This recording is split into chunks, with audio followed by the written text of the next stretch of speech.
ang watawat ng ating bansang Pilipinas. Ang ating bandila ay paalaala ng ating pinagmulan at pagkakaisa. Sa bawat pagwagayway nito, ngayon ay dadako na tayo sa pinakamahalagang tagpo sa gabing ito, ang pagpapakilala sa San Jose Esposo.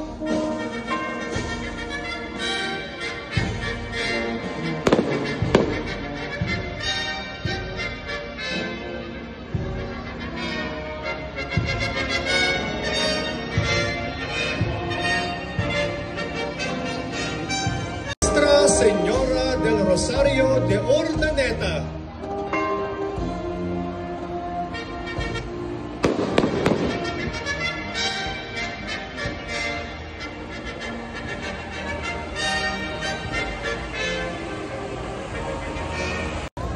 Nuestra Señora del Santísimo Rosario del Pronto Socorro.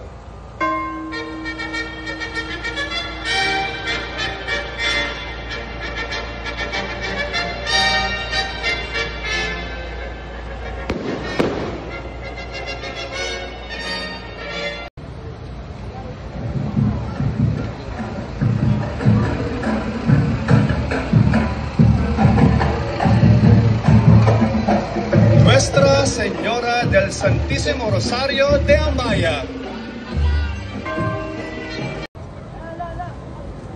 Nuestra Señora del Santísimo Rosario de Wawa.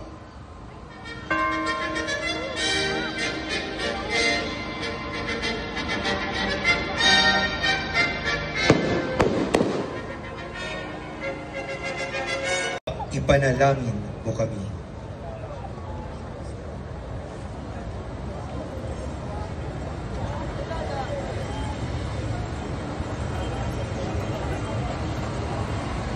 Nuestra Señora del Rosario de Fátima.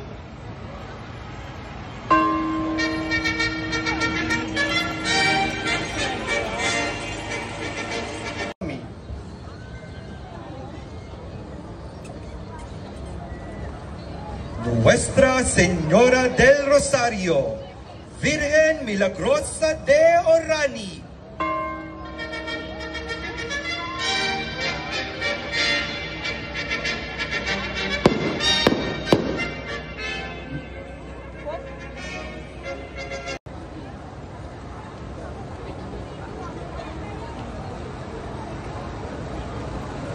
Nuestra Señora del Santísimo Rosario de Manaoag.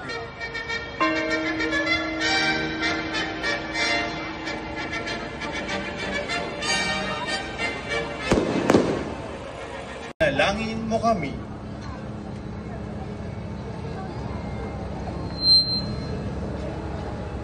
Nuestra Señora de Peña Francia de Naga.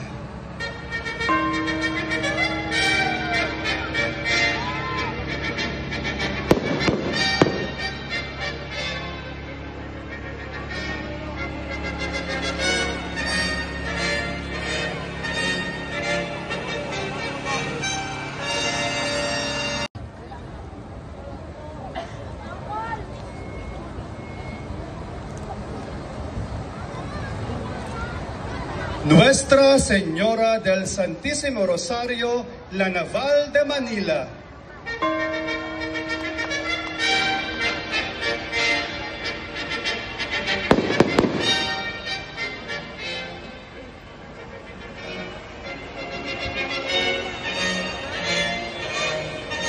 Saint Hilary Band.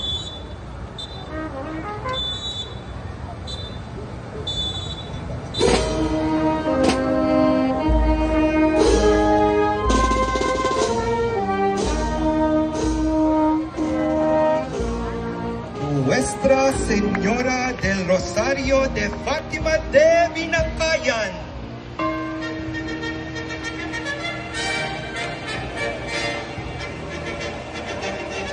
Ang pagmamayari ni Ginoo at Ginang Eugene Connelly noong dekada 60 sa pagnanais ng mag-asawang Amerikano na ipalaganap ang debosyon sa mahal na Birhen, ay lumapit sa nooy Arsobispo ng Maynila, Rufino Cardinal Santos upang ibigay ang nasabing imahe. Sa pagkakataong iyo'y nandoon mismo ang unang obispo ng nooy bagong tatag na Diocese ng Imus, Lubhang Kagalang-galang Artemio Casas, na siyang tumanggap nito at napagpasyahang ibigay sa bagong tatag rin na parokya ng Mahal na Birhen ng Fatima sa bayan ng Kawit. Naging saksi si Imang sa paglago ng pananampalataya sa baryo ng Binakayan. Maraming mga himala ang naganap sa tulong ng kanyang makainang pamamatnubay, kung kaya't noong dekada 90 ay inilipat ang imahen sa mas malaki at kasalukuyan nitong simbahan. Kinilala ng nooy obispo ng Imus, Luis Antonio Cardinal Tagle,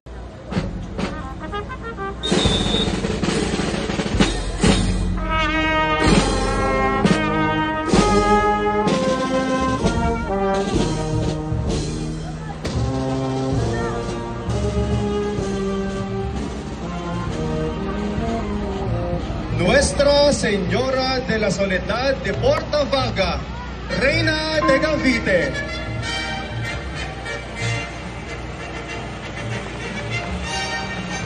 Tagpuan sa baybayin ng Kanyakao sa Cavite. Ang kanyang banal na larawan ay agad na kinilala bilang tanda ng grasya at himala. At siya ay tinanghal sa isa sa 8 simbahan sa Cavite, Puerto. Dahil sa hindi mabilang na kwento ng himala na naganap sa maraming deboto mula noon, ipinagkaloob sa kanya ng mga deboto ang titulo Virgen del Mil Milagros o ang Virgen ng Libong Himala. Itinuturo rin ang kanyang banal na larawan bilang ang pinakamatandang pinta ng Mahal na Birhen Maria sa Pilipinas na may tiyak na petsa at ito'y kinilala bilang pambansang yapa ng kalinangan ng Pilipinas. Nobyembre, taong 2018, inaumaran ang kanyang banal na larawan ng Koronasyong Kanonika. Isang natatanging pagkilalang ipinagkakaloob ng Santo Papa sa mga linggo ng Nobyembre.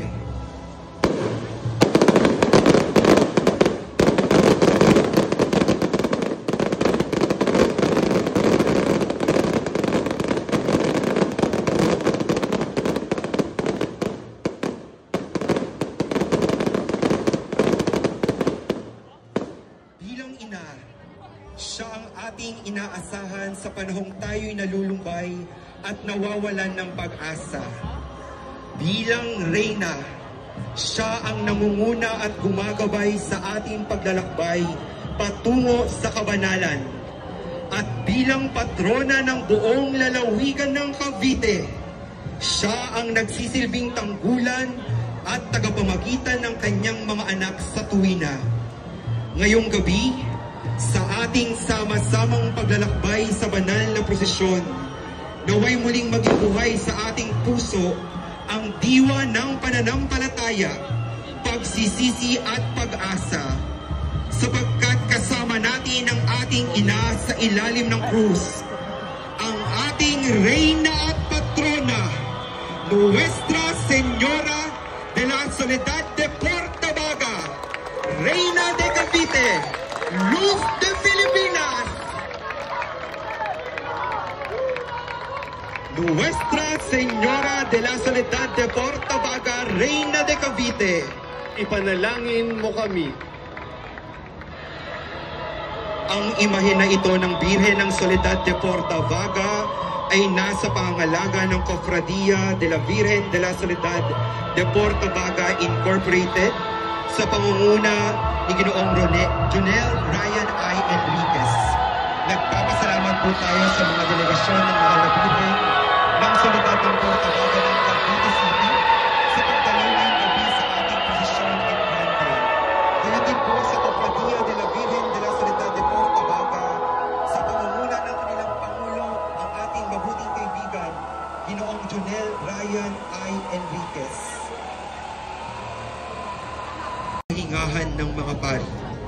Noong 13 ng Marso, taong 1766, inaprubahan ng Recoleto ang plano na magpatayo ng bagong simbahan sa hacienda bilang parangal sa Nuestra Señora del Pilar.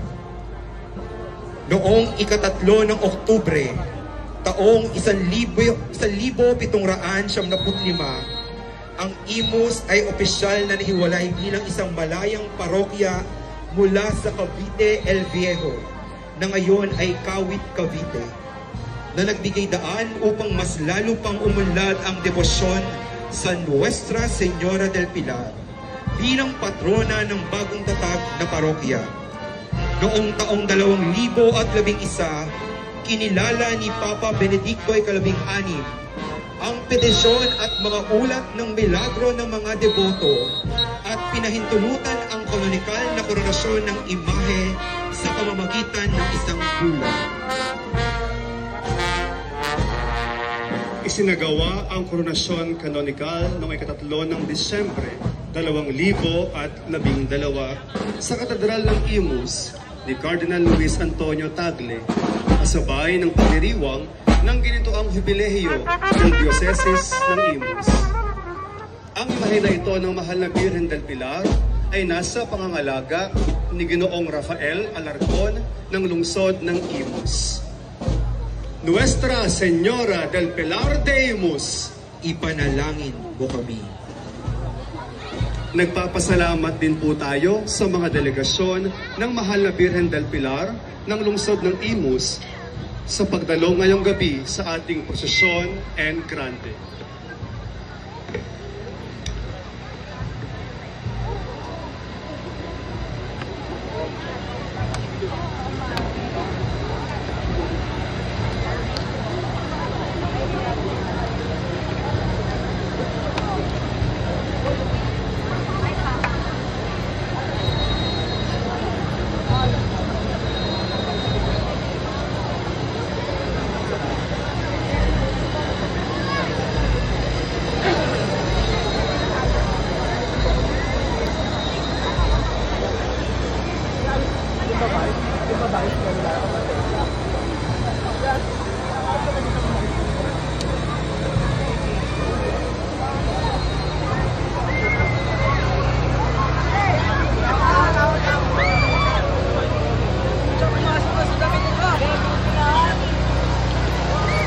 Nuestra Señora del Santísimo Rosario, Reina del Caracol.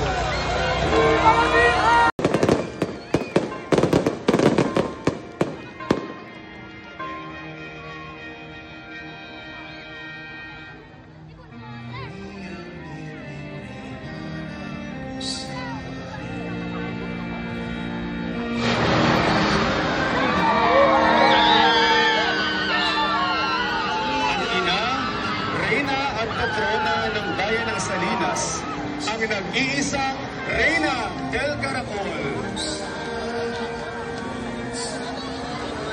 Ang larawan ng Mahal na Birhen ay sadyang dinala uhat Mindoro na lulan sa isang batel upang mangalakal.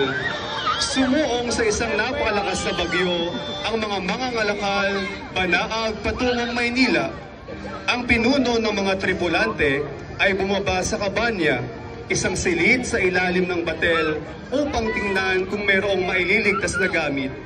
Agad niyang napansin ang kwadro ng Mahal na Birhen na dahil sa lakas ng mga alon ay umiindayog sa kinasasabitang dingding. Agad niya itong niyakap. Napaluhod siyang nanalangin ng taimtim upang hilingin sa Mahal na Birhen ng Santísimo Rosario ang kaligtasan ng lahat. Nakapangako pa siya kung itutulot ng Panginoon na sila'y makaligtas sa kalamidad na iyon, ay pagpapagawa nila ng kubol ang Mahal na Birhen saan mang lugar sila unang makadaong. Sa hindi maipaliwanag na pangyayari, ay tila dininig ng Mahal na Birhen ang kanilang panalangin, sapagkat hindi nagtagal ay unti-unti nang humupa ang malakas na hangin. Pagsapit ng umaga ay sadyang naging maaliwalas ang panahon, at ang kanilang batel ay sumadsad sa dalampasigan ng Mohon na tinatawag ngayong Buzon, sa sityo ng Barangay Salinas, Marcelia. Ikinuwento ng mga tripulante ng mga maalakal ang kanilang karanasan at ang mapaghimalang pag-iingat sa kanilang Mahal na Birhen. Kaya't inanayahan nila ang mga mamamayan ng Salinas na magdiwang at magpista sa araw na iyon.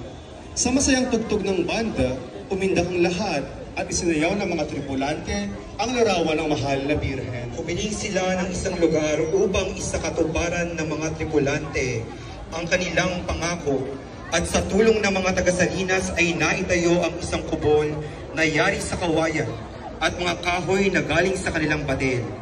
Iniluklok nila ang larawan ng mahal na Birhen ng Santissimo Rosario sa ginawang altar at silang lahat ay nanalangin. Ang buong buwan ng Oktubre ay inilalaan para sa araw-araw na debosyon sa mahal na Birhen. Ang kapistahan ng mahal na Birhen ng Santissimo Rosario, Reyna del Caracol, ay ipinagdiriwang tuwing ika-7 ng Oktubre at ika-3 linggo ng Mayo. Ginaganap ang 9 na araw na nobina sa paghahanda ng kanyang kapistahan. Ang karakol ay ginaganap tuwing bisperas ng fiesta. Ang sayaw at indayog ng karakol ay tanda ng pagpapasalamat ng mga taga-Rosario sa mahal na Birhen at sa kanyang anak na si Jesus.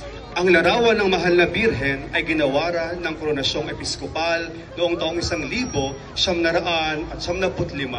At nito lamang ika-9 ng Oktubre ay ginawaran naman ng pontifikal na koronasyon ang mahal na Birhen bilang Reyna del Caracol. Patunay ngang mapalupa man o karagatan, ikaw ang nag-iisang Reyna del Caracol! Viva la Virgen! Viva! Viva la Reina del Caracol! Viva! Nuestra Señora del Santissimo Rosario, Reina del Caracol, Ipanalangin mo kami.